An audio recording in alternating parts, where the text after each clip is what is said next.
திருப்பலி வாசகங்கள் வெள்ளிக்கிழமை 22 டிசம்பர் 2023. முதல் வாசகம். சாமுவேலின் பிறப்புக்காக அவரது தாய் அன்னா நன்றி செலுத்துகிறார். சாமுவேல் முதல் நூலிலிருந்து வாசகம். அதிகாரம் 1, வசனங்கள் 24 முதல் 28 வரை. அந்நாட்களில் சாமுவேல் பால்குடி மறந்ததும் அன்னா அவனை தூக்கி கொண்டு 3 காலை 20 படி அளவுள்ள ஒரு மரக்கால் மாவு, ஒரு தோல் பை, திராட்சை ரசம் ஆகியவற்றுடன் சிலோவில் இருந்து ஆண்டவரின் இல்லத்திற்கு வந்தார். அவன் இன்னும் சிறு பையனாகவே இருந்தான்.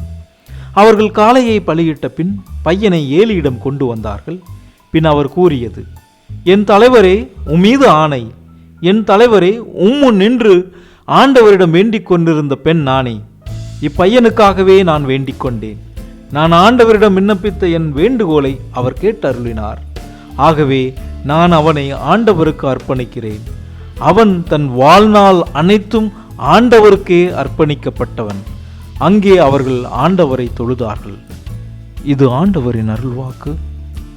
இறைவா, உமக்கு நன்றி. பதிலுரை பாடல்.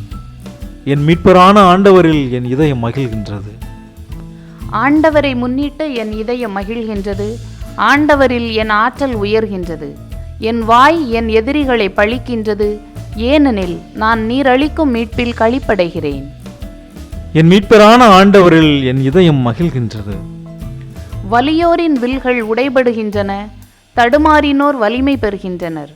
நிறைவுடன் வாழ்ந்தோர் கூலிக்கு உணவு பெறுகின்றனர். பசியுடன் இருந்தோர் பசி தீர்ந்தார் ஆகியுள்ளனர். மலடி 7 பெற்றெடுத்துள்ளாள். பல புதல்வரை பெற்றவளோ தனியாள் ஆகின்றாள். என் மீட்பரான ஆண்டவரில் என் இதயம் மகிழ்கின்றது. ஆண்டவர் கொல்கிறார், உயிரும் தருகின்றார். பாதாளத்தில் தள்ளுகின்றார், உயர்த்துகின்றார். ஆண்டவர் ஏழையாக்குகின்றார், செல்வராக்குகின்றார், தாழ்த்துகின்றார், மேன்மைப்படுத்துகின்றார்.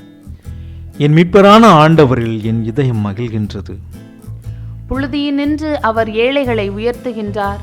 குப்பையினின்று வறியவரை தூக்கி விடுகின்றார். உயர் குடியினரோடு அவர்களை அமர்த்துகின்றார். என் மீட்பரான ஆண்டவரில் என் இதயம் மகிழ்கின்றது. நற்செய்தி வாசகம். வல்லவரான கடவுள் எனக்கு அரும்பெரும் செயல்கள் செய்துள்ளார். லூக்கா எழுதிய தூய நற்செய்தியிலிருந்து வாசகம். அதிகாரம் 1, வசனங்கள் 46 முதல் 56 வரை. மரியா கூறியது, ஆண்டவரை எனது உள்ளம் போற்றி பெருமைப்படுத்துகின்றது. என் மீட்பராம் கடவுளை நினைத்து எனது மனம் பேறு வகை கொள்கின்றது. ஏனெனில் அவர் தம் அடிமையின் தாழ்நிலையை கண்ணோக்கினார். இது முதல் எல்லா தலைமுறையினரும் என்னை பேறு பெற்றவர் என்பர். ஏனெனில் வல்லவராம் கடவுள் எனக்கு அரும் பெரும் செயல்கள் செய்துள்ளார். தூயவர் என்பதே அவரது பெயர். அவருக்கு அஞ்சி நடப்போருக்கு தலைமுறை தலைமுறையாய் அவர் இரக்கம் காட்டி வருகிறார். அவர்தம் தோல் வலிமையை காட்டியுள்ளார். உள்ளத்தில் செருக்குடன் சிந்திப்போரை சிதறடித்து வருகிறார். வலியோரை அரியணை நின்று தூக்கி எறிந்துள்ளார். தாழ்நிலையில் இருப்போரை உயர்த்துகிறார். பசித்தோரை நலன்களால் நிரப்பியுள்ளார். செல்வரை வெறுங்கையராய் அனுப்பிவிடுகிறார். மூதாதையருக்கு உரைத்தபடியே அவர் ஆபிரகாமையும் அவர்தம் வழி மரபினரையும் என்றென்றும் இரக்கத்தோடு நினைவில் கொண்டுள்ளார். தம் ஊழியராகிய இஸ்ரேலுக்கு துணையாக இருந்து வருகிறார். மரியா ஏறக்குறைய 3 மாதம் எலிசபெத்தோடு தங்கியிருந்த பின்பு தம் வீடு திரும்பினார். இது கிறிஸ்து வழங்கும் நற்செய்தி. கிறிஸ்துவே, உமக்கு புகழ். பாரதவர்களே, 2 பெண்மணிகள் ஆலயத்துக்கு வராங்க. ஆலயத்துக்கு வந்துட்டு கடவுள்கிட்ட வேண்டுறாங்க. வேண்டி முடிச்சுட்டு ஆலயத்துக்கு வெளியில் போய் அவங்க என்ன பண்ணுறாங்கன்னா, 2 பேருமே ஒவ்வொரு பக்கமாக போய் இனிப்புகள் வழங்கிட்டு இருக்கிறாங்க. ரொம்ப சந்தோஷமாக சிரித்த முகத்தோட 2 பெண்மணிகளும் ஒவ்வொரு சைடாக எல்லாருக்கிட்டையும் பார்க்குறவங்க கிட்டலாம் ஸ்வீட் கொடுத்துட்ருக்குறாங்க. அப்போ வாங்கிட்டு இருக்கிறவங்க ஒருத்தவங்க கேட்குறாங்க, ஏம்மா எதுக்குமா ஸ்வீட்டு தரீங்க அப்படின்னோடனே ஒரு பெண்மணி சொல்கிறாங்க, நான் கடவுள்கிட்ட ஒரு குழந்தை வரத்துக்காக வேண்டினேன். நான் வேண்டியபடியே கடவுள் எனக்கு ஒரு ஆண் மகனை கொடுத்தார். அந்த மகிழ்ச்சியை வெளிப்படுத்துறதுக்காகவும் ஆண்டவருக்கு நன்றி செலுத்துவதற்காகவும் நான் அதை கொண்டாடுறதுக்காகவும் எல்லாருக்கும் இனிப்பு வழங்குறேன் அப்படின்னு. அப்படியாம்மா, ரொம்ப சந்தோஷம். இன்னொரு பக்கம் இன்னொரு அம்மா இனிப்பு கொடுத்துட்ருக்குறாங்க. அவங்கக்கிட்டேயும் போய் கேட்குறாங்க, நீங்கள் ஏம்மா இனிப்பு கொடுத்துட்ருக்கீங்க அப்படின்னு. நான் ஆண்டவர்கிட்ட குழந்தை வரத்துக்காக வேண்டியிருக்கேன். ஆண்டவர் கண்டிப்பாக அந்த குழந்தையை எனக்கு கொடுப்பாரு நான் நம்புகிறேன். கண்டிப்பாக எனக்கு தான் குழந்தை பிறக்க போதே, அதனால் அந்த மகிழ்ச்சியை நான் கொண்டாடுறதுக்காக நானும் இனிப்பு கொடுக்குறேன் அப்படின்னு சொல்கிறாங்க. ஒருவேளை அந்த இடத்துல நாம் அந்த இனிப்பை வாங்கணுன்னா என்ன சொல்லுவோம்? நல்லா பார்க்குறதுக்கு நார்மலாக தானே இருக்குது நம்ம, ஏன் என்ன ஏதோ புத்தி இதாக கைண்டுச்சா, ஏன் இப்படி வந்துட்டு இன்னும் குழந்தையே பிறக்கலை அதுக்குள்ளே இந்த அம்மா கொண்டாட்டத்துக்கு எல்லாருக்கும் ஸ்வீட்டு கொடுக்குறாங்களேன்னு சொல்லி சாதாரண மனுஷங்கள் நாம் அந்த கேள்வி நமக்குள்ளேயும் எழும்பும். ஆனால் இப்படிப்பட்ட இந்த 2 பெண்மணிகளுடைய செயல்கள் தான் இன்றைய வாசகங்கள்லையும் நற்செய்தியிலையும் நடக்குது. முதல் வாசகத்தில் சாமுவேலின் தாய் அன்னா குழந்தைக்காக வேண்டுறாங்க, அதேபடி குழந்தை அவங்களுக்கு பிறக்கிறாங்க. குழந்தையை ஆண்டவருக்கு அர்ப்பணித்து விட்டு இன்றைய பதிலுரை பாடலில் ஆண்டவருக்கு புகழ்ந்து நன்றி செலுத்துகிறாங்க. ஆனால் நற்செய்தியில் அன்னை மரியாளுக்கு குழந்தை பிறப்பாருங்கிற வாக்கு மட்டும்தான் கொடுக்கப்பட்டது. அவங்க இன்னும் குழந்தைய கண்ணில் பார்க்கல, இயேசு இன்னும் பிறக்கலை, இயேசுவை கையில் ஏந்தலை.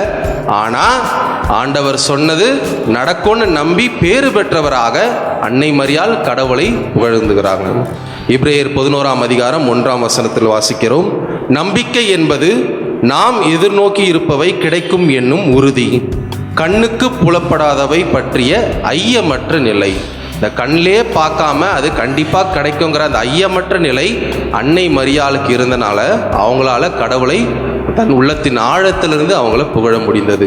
நம்மளுடைய ஜபங்கள் இந்த ஐயமற்ற நிலை, அந்த அன்னை மரியாளுடைய மனநிலை நம்முடைய ஜபங்களில் இருக்குதா என்று நாம் சிந்தித்து பார்ப்போம். இன்னைக்கு வாசகங்கள் 2 பாடல்கள் இருக்கு. சாமுவேலின் பதிலுரை பாடலில் சாமுவேலின் தாய் பாடுறாங்க, நற்செய்தியில் அன்னை மரியாள் பாடுறாங்க. இந்த 2 பாடல்களுமே நாம் எப்படி ஜெபிக்க வேண்டும் என்று நமக்கு சொல்லி கொடுக்கிறது. இந்த 2 சாங்கோட ஓப்பனிங்கும் எப்படி ஸ்டார்ட் ஆகுது? 2 பேருமே என்ன சொல்கிறாங்கன்னா, சாமுவேலின் தாய் அண்ணா சொல்கிறாங்க, ஆண்டவரை முன்னிட்டு என் இதயம் மகிழ்கின்றது. அன்னை மரியாள் சொல்கிறாங்க, ஆண்டவரை என் உள்ளம் போற்றி பெருமைப்படுத்துகின்றது. 2 பேருமே நாவினால கடவுளை புகழல, அவங்க உள்ளத்தின் ஆழத்திலிருந்து கடவுளை புகழ்கிறார்கள். பல நேரங்களில் நாம் கடவுளை புகழ்கிறது உள்ளத்திலேருந்து நமக்கு வரமாட்டேங்குது, வெறும் நாவிலிருந்து வாயால் மட்டும்தான் நாம் அறிக்கையிடுகின்றோம். எசையா 29:13 வசனம், உதட்டினால் என்னை இவர்கள் போற்றுகின்றார்கள், ஆனால் இவர்கள் உள்ளமோ என்னை விட்டு வெகு தொலைவில் இருக்கின்றதுன்னு கடவுளே சொல்றார். அப்போ நம்முடைய வேண்டுதல், நம்முடைய புகழ்ச்சி உள்ளத்திலிருந்து வருதா இல்லை வெறும் நாவிலிருந்து வருதான்னு சொல்லி இந்த பாடல்கள் நமக்கு ஒரு சவாலை விடுக்கின்றது. அடுத்து அவங்க என்ன பண்றாங்கன்னா, ஆண்டவர் செய்த நன்மைக்காக அவங்க நன்றி செலுத்துறாங்க 2 பேரும். அதுக்கப்புறம் ஆண்டவர் தூயவர் என்று போற்றுகிறார்கள்.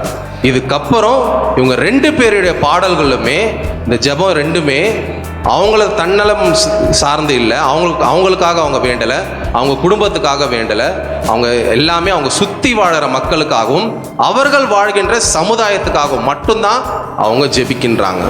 நீங்கள் நியூஸ் பேப்பர் படிக்கிறீங்கன்னு வச்சுக்கோங்க, முதல்ல பேப்பரை பார்க்குறீங்க, கடன் பிரச்சனையில் ஒரே குடும்பத்தை சேர்ந்த 4 பேர் தற்கொலை, ரொம்ப ஃபீல் பண்ணுவோம். அடுத்த பேஜ் திருப்புவோம், காரும் லாரியும் மோதி 5 பேர் பலி, ரொம்ப பாவம்ல, அப்படியே திருப்போம். ஒவ்வொரு பேஜாக நம்ம வாசிக்கிட்டே போவோம். திடீர்னு ஒரு ஃபோன் கால் வருது, உங்கள் மகனுக்கு சின்ன ஆக்சிடென்ட் ஆகிடுச்சு, கீழே விழுந்துட்டான்னு சொன்னோன்னே என்ன பண்ணுவோம்? ஐயோ என் மகனுக்கு என்ன ஆச்சுன்னு நம்ம பதறுவோம், நமக்கு பதற்றம் வரும், நமக்கு கை உதறும், வாய் குளரும், நம்மளால் பேச முடியாது, அடுத்து என்ன பண்ணணுன்னே நமக்கு தெரியாது.